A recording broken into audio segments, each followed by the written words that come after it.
Halo semuanya, selamat datang kembali di channel ini. Admin harap kalian semua dalam keadaan baik-baik saja ya. Oke, pasti kalian sudah tahu kalau cerita Gundam itu luas banget ya. Mulai dari cerita Gundam yang dirilis melalui komik atau manganya, TV seriesnya, atau bahkan filmnya sekalipun. Cerita Gundam dari masing-masing seriesnya pun berbeda-beda, alias nggak berhubungan satu sama lain.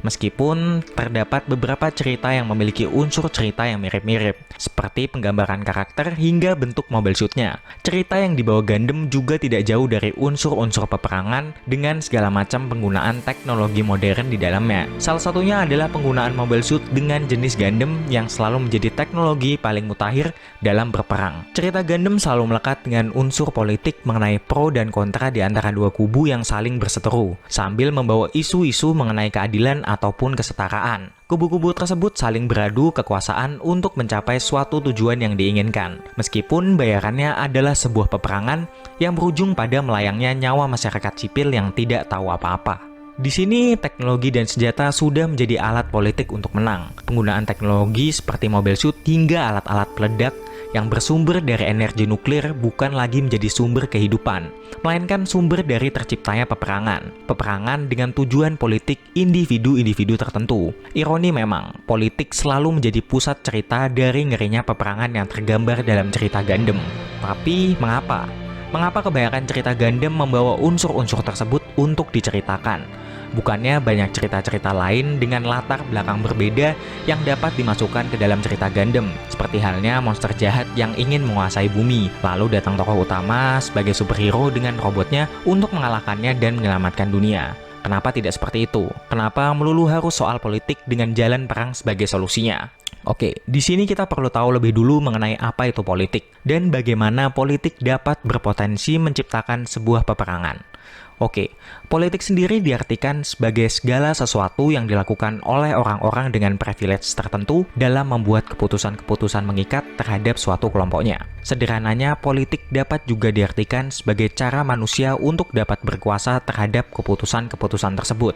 Mereka berpolitik untuk mempengaruhi individu lainnya ke dalam satu pemikiran yang mengarah pada satu tujuan tertentu. Entah tujuan tersebut mengarah pada kepentingan tertentu ataupun bersama. Mereka mencoba meyakinkan individu-individu lain untuk tetap bertahan dengan pemikiran tersebut, walaupun di lain sisi mereka punya tujuan tertentu di baliknya. Dengan banyaknya individu-individu yang sesuai dengan pemikirannya, otomatis mereka menjadi satu dengannya, sehingga orang-orang yang memiliki kekuasaan pada suatu kelompok tertentu dapat dengan mudah menggunakan kekuasaannya tersebut untuk mengeksploitasi atau memanfaatkan berbagai sumber daya yang ada dari individu-individu tersebut. Mereka memanfaatkan kekuasaan tersebut untuk kepentingannya sendiri, namun di lain sisi, secara tak langsung individu-individu yang berada di bawahnya yang dikorbankan. Meski begitu, tidak seluruh individu-individu dengan pemikiran tersebut akan berpikir sama seperti itu. Mereka akan terus mencari kebenaran yang ada, di mana mereka dapat merasakan kesamarataan tujuan dan keadilan. Maka dari itu, terdapat beberapa individu yang menciptakan kelompok baru yang berhasil menarik individu lainnya untuk menepis kebohongan tersebut dan menegakkan keadilan terhadap pemikiran-pemikiran yang tidak sesuai dengan kebenarannya. Mereka mencoba untuk menguak kebenaran dari adanya kelompok-kelompok yang tidak sesuai dengan kebenaran yang ada. Apalagi seperti kita ketahui, untuk menguak kebenaran itu sebuah hal yang sulit. Dominasi akan selalu menang, sedangkan mereka yang tidak memiliki jumlah yang besar akan selalu kalah. Dan juga pemikiran mereka akan selalu dianggap sebagai sebuah perbuatan yang menentang, atau parahnya lagi, pemikiran mereka akan dicap sebagai tindakan kriminal oleh dunia. Karena itulah dalam prosesnya, terdapat beberapa individu yang akan terus mencari kebenaran tujuan tersebut yang mengarahkan mereka kepada pemikiran-pemikiran baru. Nah, dari perbedaan tersebut, mereka akan saling mengklaim satu sama lain mengenai pemikiran seperti apa yang dirasa benar. Nah, jika gambaran pertikaian politik tersebut dihubungkan ke dalam cerita Gundam, ini sangat berhubungan sekali, di mana selalu terdapat dua kubu yang selalu bertikai untuk mencapai tujuan tertentu. Contohnya saja yang paling mendasar adalah cerita yang digambarkan dalam series Gundam Universal Century, di mana latar belakang cerita Gundam itu sendiri tercipta. Contohnya saja dalam Universal Century, kita mengenal pertikaian antar kubu dengan pertikaian yang terjadi di antara Federasi Bumi dan Zeon. Namun dari semua hal ini, bagaimana politik dapat menciptakan perang dalam cerita Gundam? Mengapa pertikaian tersebut tidak dapat diselesaikan secara diplomatis atau secara damai? Kenapa harus ada perang dan perang? Nah, tadi sudah menjelasin mengenai politik yang menciptakan ruang kepada individu untuk berkuasa. Jika mereka berkuasa, segala macam keinginannya pasti terpenuhi. Untuk itu, mereka akan terus mempertahankan posisinya entah bagaimanapun caranya. Entah yang mereka lakukan adalah cara licik sekalipun. Di sini admin bakal ambil kasus tentang Federasi Bumi dan Zeon. Dalam UC, kita tahu Federasi memainkan peran dominan dalam berkuasa. Anggap aja Federasi ini adalah pihak yang benar karena mendominasi pemikiran setiap individu di seluruh dunia. Namun berjalannya waktu, kebijakan-kebijakan Federasi dalam menjalankan kekuasaannya tentu menuai pro dan kontra. Ada yang menilai bahwa kebijakan apapun yang dijalankan Federasi adalah yang terbaik, tapi tidak sedikit juga yang menilai bahwa yang dilakukan Federasi adalah hal yang salah. Nah, hal seperti inilah yang menimbulkan lahirnya pemikiran baru kepada arah yang bersifat kontra. Mereka akan merasa bahwa ada hal yang lebih baik dari kebijakan yang diambil oleh Federasi. Mereka akan berasumsi mengenai kebijakan yang diambil oleh Federasi hanyalah menguntungkan beberapa pihak tertentu. Hal seperti inilah yang menciptakan lahirnya kubu atau fraksi yang disebut Zeon. Zeon menuntut adanya perubahan kebijakan dari Federasi, sedangkan Federasi tetap percaya bahwa keputusan inilah yang paling tepat. Dari sinilah terjadi perbedaan pola pikir yang tidak pernah ada ujungnya. Fraksi Zeon yang percaya bahwa kebijakan Federasi adalah cara yang salah, pastinya akan terus mengajukan pemikirannya tersebut kepada gugatan akan Federasi. Mereka menuntut agar Federasi memberikan selayaknya apa yang mereka terima. Tapi tentu, Federasi tidak akan semudah itu untuk memberikannya, karena hal tersebut akan menjadi ancaman bagi Federasi untuk mempertahankan posisi politiknya.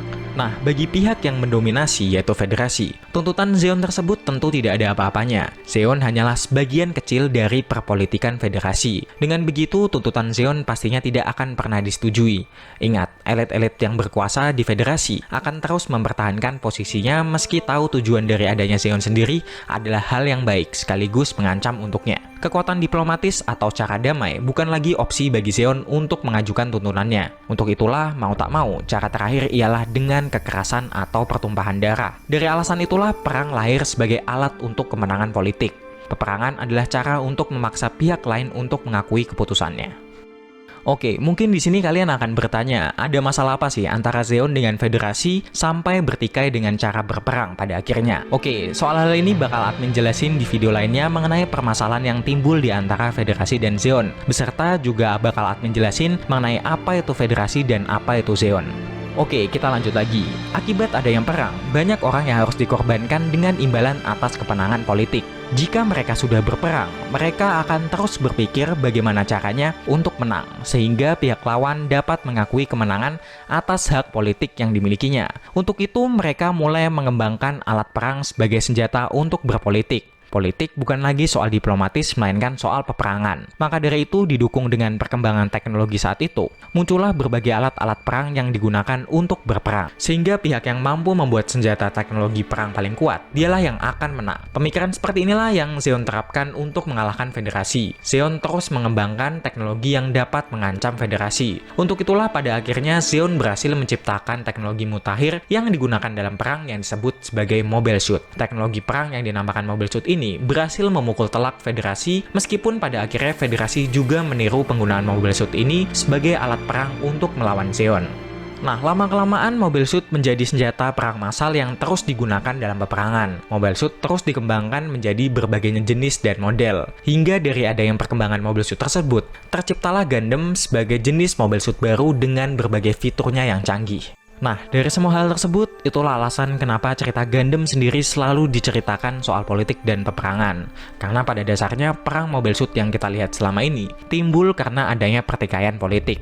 Mobile Suit yang selama ini digunakan sebagai alat perang merupakan produk tidak terduga dari pertikaian politik yang terjadi. Jika pada saat itu pertikaian Zeon dan Federasi tidak pernah terjadi, bisa jadi Mobile Suit juga tidak akan pernah lahir. Oh ya, mengenai soal awal mula pertikaian politik di antara Federasi dan Zeon dalam cerita Yushi akan admin jelasin di video lainnya ya.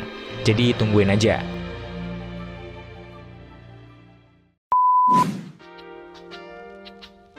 Oke, mungkin cukup sekian dulu pembahasan kita kali ini, karena pada dasarnya admin juga manusia yang penuh dengan dosa. Jika admin ada salah ucap dalam penyampaian informasi, tolong diperbaiki atau dilengkapi. Akhir kata, jangan lupa subscribe, like, komen, dan share video ini ke teman-teman kalian semua. Sampai jumpa di video-video berikutnya. Bye-bye!